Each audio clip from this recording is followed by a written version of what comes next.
সেদিন সকালে ব্রেকফাস্টের জন্য বানিয়েছিলাম ওটস ব্যানানা স্মুদি। এটা বেশ টেস্টিও হয় আর হেলদিও কিন্তু। তো এখন একটা ছোট্ট বাচ্চা আছে, তাই জন্য এখন কোনো ভিডিওই আমি নিতে পারি না। সারাদিন ওকে নিয়েই সময় কেটে যায়। সেদিন ছিল মামুর বার্থডে, তো বিকেলবেলা রেডি হয়ে নিয়েছি ওর বার্থডে পার্টিতে যাওয়ার জন্য। আর পরেছি এই ড্রেসটা, এটা আমি একটা এক্সিবিশন থেকে নিয়েছিলাম।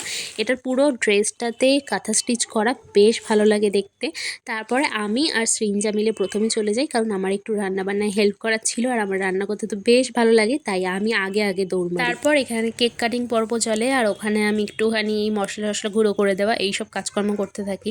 আর এই দিন না বাড়িতে অনেকগুলো বাচ্চা ছিল, তাই জন্য অনেক দুষ্টুমি করছিল সবাই মিলে। সব কিছু তৈরি হয়ে যাওয়ার পর নানাদিও এখানে বসেছে বিরিয়ানি লেয়ারিং করতে আর ওটাকে স্টিমে দেওয়ার জন্য।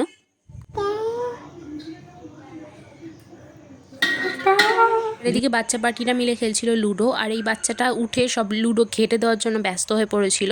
তারপরে খাওয়া দাওয়া সেরে আমরা বাড়ি আসার জন্য রওনা দিই, আর ওদিকে নানানদের কোলে যে পোটলাটা দেখছো ওটা হচ্ছে আমাদের পাপান।